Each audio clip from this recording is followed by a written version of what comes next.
என்ற தொடர் பிரச்சாரத்தை தமிழகம் முழுவதும் இந்த பேரியக்கம் நடத்தி கொண்டிருக்கிறது. அதனுடைய நீட்சியாக இந்த பல்லாவரம் பகுதியில் அல்புர்கான் தாவா சென்டர் வாயிலாக இந்த பிரச்சாரத்தை நாம் முன்னெடுத்துக் கொண்டிருக்கிறோம். இன்றைய இந்தியா என்பது பெரும் பொருளாதார வீக்கம், கடும் பாதாளத்தில் இன்னைக்கு பொருளாதாரம் விழுந்து கிடப்பதற்கும் பணவீக்கம் ஏற்பட்டிருப்பதற்கும் வேலையில்லாத திண்டாட்டமும் பொருளாதார நெருக்கடியும் அதிகமாக ஏற்பட்டதற்கு காரணம் இந்தியாவுடைய பொருளாதாரம் வட்டியின் அடிப்படையில் கட்டமைக்கப்பட்டதுதான். அதான் முழுக்க முழுக்க காரணம் என்று இன்னைக்கு பல பொருளாதார நிபுணர்களை பேசுறாங்க.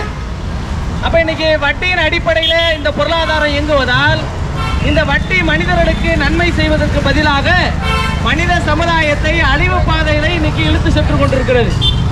அப்ப இந்த வட்டி என்னும் இந்த கொடுமையான இந்த வன்கொடுமை தீமையிலிருந்து சமுதாயம் மீள வேண்டும்.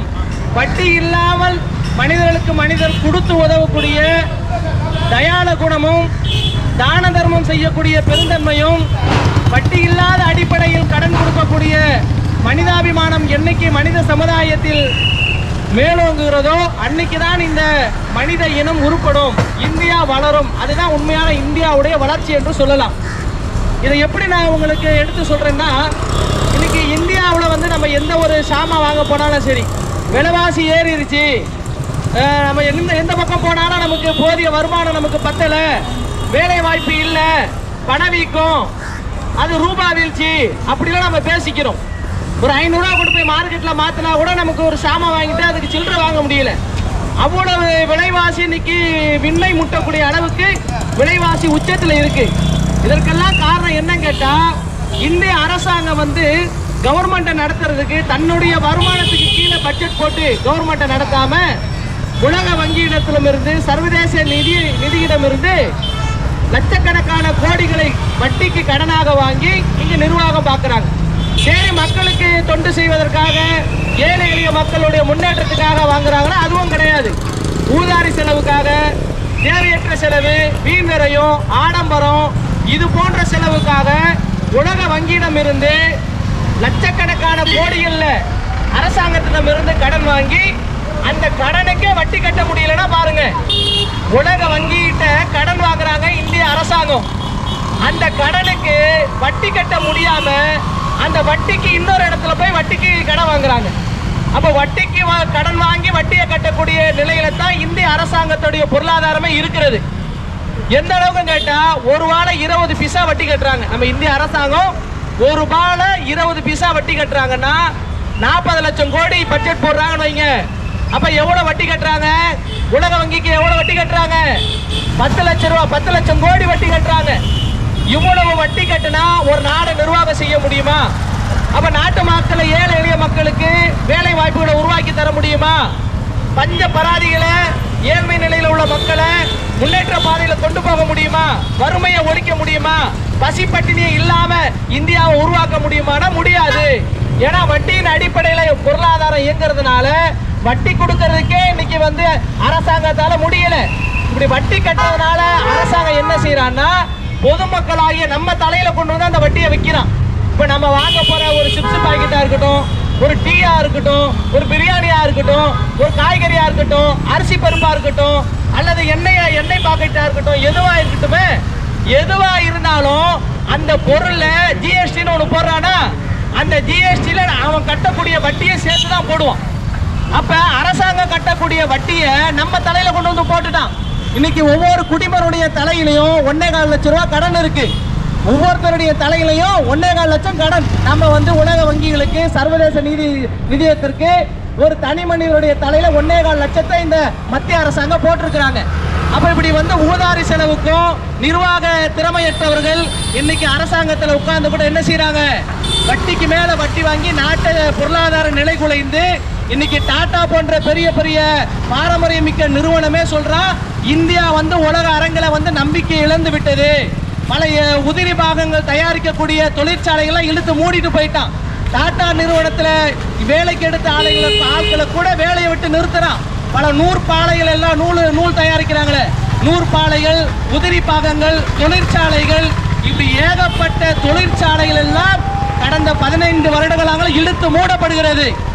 2014க்கு முன்னாடி 37 ரூபாயில இருந்து 56 ரூபா வரைக்கும் ஒரு டாலருக்கு நம்மளுடைய காசு இருந்தது. அமெரிக்காவுடைய ஒரு டாலர் நம்ம காசு 56 ரூபா கொடுத்தா அவன் ஒரு டாலர் கொடுப்பான். இன்னைக்கு 85 ரூபா வரைக்கும் போயிருச்சு. அப்போ இவ்வளவு கடுமையான ரூபாய் வீழ்ச்சிக்கு காரணம் என்ன? பணவீக்கத்துக்கு காரணம் என்ன? பொருளாதார மந்த நிலைக்கு காரணம் என்ன? விலைவாசி ஏற்றத்துக்கு காரணம் என்ன? வேலை இல்லாத திண்டாட்டத்துக்கு காரணம் என்ன? எல்லாம் இந்த வட்டி தான். வட்டி அடிப்படையில் நிர்வாகம் நடக்க வட்டிக்கு கட்டத்தான் அவன் உலக வங்கிட்ட கடனை வாங்கி வட்டியை கட்ட முடியுமே தவிர நாட்டு மக்களுக்கு நல்லது செய்ய முடியாது. இது ஒரு பக்கம் இருக்குன்னு வைங்க. இன்னும் என்ன செய்யறான்னா, கார்பரேட் கம்பெனிகளுக்கு அவன் கொடுக்கக்கூடிய கடன்களை வாரா கடன் சொல்லி தள்ளுபடி செய்யறாங்க. 2014 இருந்து 2024 வரைக்கும் கார்பரேட் கம்பெனிகளுக்கு மட்டுமே 11 லட்சம் கோடியை தள்ளுபடி செய்யறாங்க. 1 கோடி 2 கோடி கிடையாது, 11 லட்சம் கோடி. எத்தனை சைபர் கூட நம்ம பொதுமக்களுக்கு தெரியாது.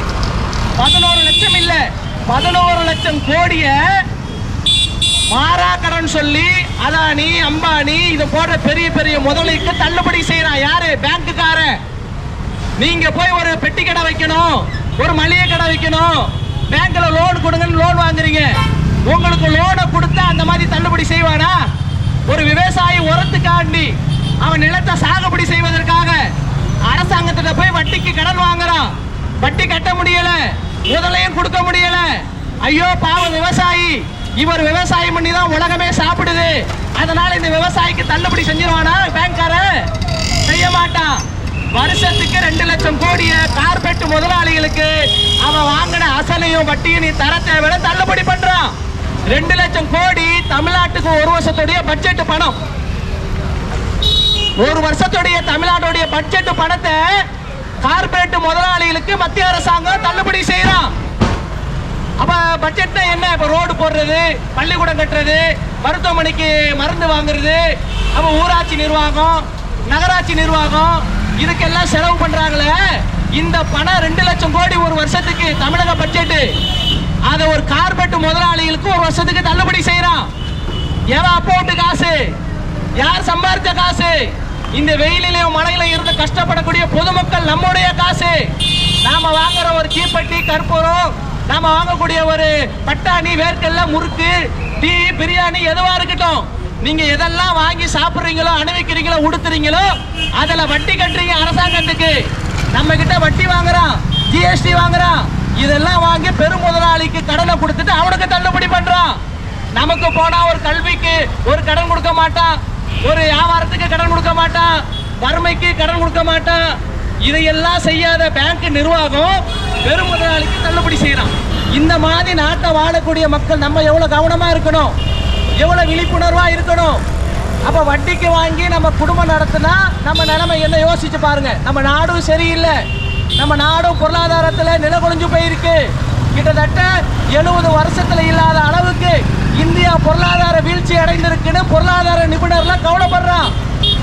மக்களுடைய சேமிப்பினால இந்தியா தப்பிக்குது. 2008 அமெரிக்காவில் பொருளாதார மந்த நிலை ஏற்பட்டதுல அப்ப இந்தியா தப்பிச்சது என்ன காரணம் தெரியுமா? சாமானிய பொதுமக்களுடைய வீட்டில் இருந்த சேமிப்பு தான் காரணம். அப்ப இந்த சேமிப்பு இன்னைக்கு இந்திய மக்கள்கிட்ட இல்ல, பொதுமக்கள்கிட்ட சேமிப்பே இல்லைன்னு சொல்லிட்டு அன்னைக்கு ரிசர்வ் வங்கி பொதுமக்கள் சேமிக்க முடியல, சேமிப்புக்கு பதிலாக கடன் வாங்க ஆரம்பிச்சுட்டான். ஒரு சாமானியம் கடன் வாங்குறானா இல்லையா? ஒரு சாமானியனால நினைச்ச மாதிரி ஒரு சைக்கிள் வாங்க முடியுதா? ஒரு 2 வீலர் வாங்க முடியுதா? ஒரு நல்ல சட்டை வாங்கி உடுத்த முடியுதா? ஒரு நல்ல பழம் வாங்கி தின்ன முடியுதா? ஏன் முடியல? கையில காசு இல்ல.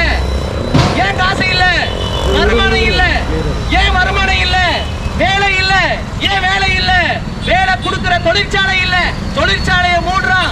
வேலை இல்ல, திண்டாட்டம், மக்கள்கிட்ட பணம் இல்ல, வறுமை தாண்டவம் ஆடுது, பொருளாதார வீழ்ச்சி, பொருளாதார மந்த நிலை, பணவீக்கம்.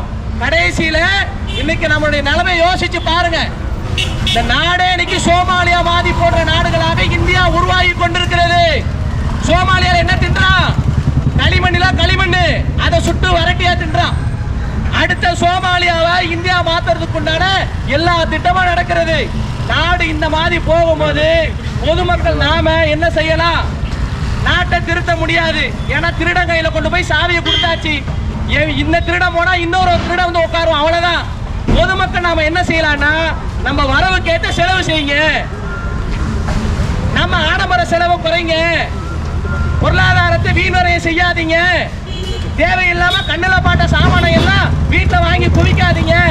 ஏசி வாங்குறேன், ஃப்ரிட்ஜ் வாங்குறேன், வாஷிங் மிஷின் வாங்குறேன், ஹீட்டர் வாங்குறேன், வாட்டர் ஹீட்டர் வாங்குறேன் இப்படின்னு சொல்லி டிவியில காட்டுற விளம்பரத்தை பார்த்து மயங்கி, பன்னாட்டு நிறுவனத்துடைய விளம்பர கவர்ச்சியில மயங்கி வீட்டுல தேவையில்லாத சாமானெல்லாம் வாங்கி அடுக்காதீங்க. ஒரு நம்ம மளிகை கடையில போய் வீட்டுக்கு தேவையான சாமான் வாங்குற வரைக்கும் குடும்ப தலைவன் ஒழுங்கா பட்ஜெட் போட்டான்.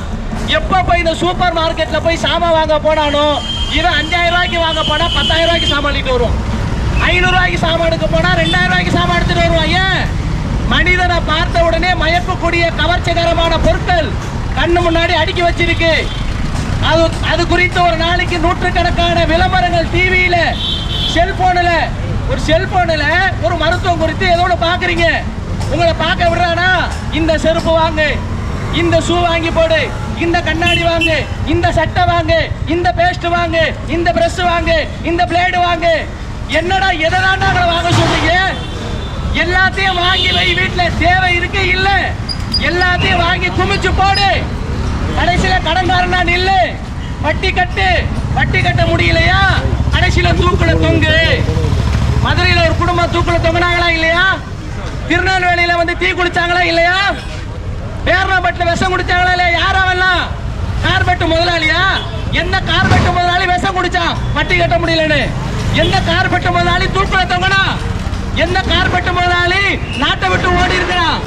எல்லாம் உள்நாட்டுக்குள்ள இருந்து வங்கி அவனுக்கு சிவப்பு கம்பளை விரிச்சு அவனுடைய வாராக்கடனை தள்ளுபடி செய்யறாங்க. யோசிச்சு பாருங்க மக்களே. அப்ப இந்த வட்டி தானே நம்ம நாட்டை அழிக்குது, இந்த வட்டி தானே இந்த பொருளாதார சுரண்டல் காரணமா இருக்கு. இந்த வட்டியை நம்ம போய் வாங்கலாமா? ஏதோ ஒரு ஆத்திர அவசரம், தாய் தாப்பன ஹாஸ்பிட்டல்ல சேர்த்துட்டேன், ஒரு வட்டிக்கு போய் வாங்கினா அது ஏதோ ஒரு நியாயம் சொல்லலாம். என்னங்க தேவையில்லாம வீட்டுக்கு 2 டூ வீலரு, தேவையில்லாம 4 செல்போனு, ஒரு 2 ஏசி, வாஷிங் மிஷின் 4, என்ன தேவையில்லாத சாமான பூரா வீட்டுல வாங்கி போட்டு இஎம்ஐ கட்ட முடியாம, அதுக்கு வட்டி கட்ட முடியாம நம்ம ஆளு தூக்குல தொங்குறான். பேங்க்ல போய் நல்லா இருந்தா வீட்டு வாழ்ந்துட்டு இருந்தான், குடிசை வீடுதான், அதை வீடு கட்டுறன்னு சொல்லி ஹவுஸ் லோன் வாங்கி அந்த வீட்டை கட்டி வீட்டுக்கு வாங்கின கடனுக்கு வட்டி கட்ட முடியாம, அந்த வட்டி கட்ட முடியாம இன்னொரு இடத்துல கடனை வாங்கி அதுக்கு வட்டியை கட்டி, அதுக்கு கட்டு வட்டிக்காரங்கிட்ட போய் கடனை வாங்கி வட்டியை கட்டி, கடைசியில எந்த கடனை வாங்கி வீடை கட்டினாலும் அந்த வீட்டை வித்து அந்த கடனை அடைக்கிறான். இது முட்டாள்தனம் இல்லையா? இந்த கடன் வாங்கி நீ இந்த வீடை கட்டாம இருந்தா அந்த குடிசையில கூழ குடிச்சிட்டு இருந்திருக்கலாமே. கூழானால குளிச்சு கொடி, கந்தையானால கசக்கி உடுத்தினாங்களே பெரியவங்க. அப்ப இந்த நுகர்வு கலாச்சாரம், மேலை நாட்டத்துடைய மோகம் இன்னைக்கு தமிழர்களை ஊதாரியாக மாத்தி விட்டது. தேவையற்ற செலவு செய்யக்கூடியவர்களாக மாறிட்டாங்க. வரவு எட்டனா செலவு பத்தனான்ற கதைக்கு மாறிடுச்சு சமுதாயம். இது மாற்றப்படணும். இந்த பொருளாதார சுரண்டல் ஒழிக்கப்படணும். மனிதர்கள் சுய கட்டுப்பாடோட சிறு சேமிப்போட வாழ பழகணும். ஊதாரி செலவுல இருந்து விடுபடணும். நாமளே கூலி தொழிலாளி, நாமளே அன்னாட காட்சி. இறைவன் நமக்கு எதை வருமானமாக தந்தானோ அதை நம்ம கையில வச்சு என்னைக்கு வாழ பழகிறோமோ அன்னைக்குதான் நம்முடைய தனிப்பட்ட வாழ்க்கை முன்னேறும், நாடும் தலைக்கும். இந்த பொருளாதார வட்டி என்னும் சுரண்டலும் ஒழியும் என்று உங்களுக்கு நினைவூட்டியவனாக இந்த பொருளாதாரத்தை நிலைகுலைய செய்யக்கூடிய வட்டியை இந்த நாட்டை விட்டு விரட்டடிப்போம். வட்டி அடிப்படையில் நிர்வாகம் செய்யக்கூடிய அரசாங்கத்திற்கு தகுந்த பாடத்தை புகட்டுவோம். கார்பெட் முதலாளிகள், ரத்தத்தை உரியக்கூடிய கார்பெட் முதலாளிகளுக்கு தகுந்த பாடத்தை புகட்டுவோம். வட்டி இல்லாமல் வாழ பழகுவோம். சிறு சேமிப்பை கைக்கொள்ளுவோம். வீண்வரையத்தை தவிர்ப்போம். ஊதாரி செலவை தவிர்ப்போம். சிக்கனமாக வாழ பழகுவோம். மக்களுடைய சுமைகளை பகிர்ந்து கொள்ளக்கூடிய தான தர்மங்கள் போன்ற நல்ல பழக்க வழக்கங்களை பழகிக் கொள்வோம். இல்லாத ஏழை எளிய மக்களுக்கு கொடுப்போம் என்று கூறிக்கொண்டவனாக என்னுடைய பிரச்சாரத்தை நான் நிறைவு செய்து கொள்கிறேன். எல்லா புகழும் ஏக இறைவன் ஒருவனுக்கு.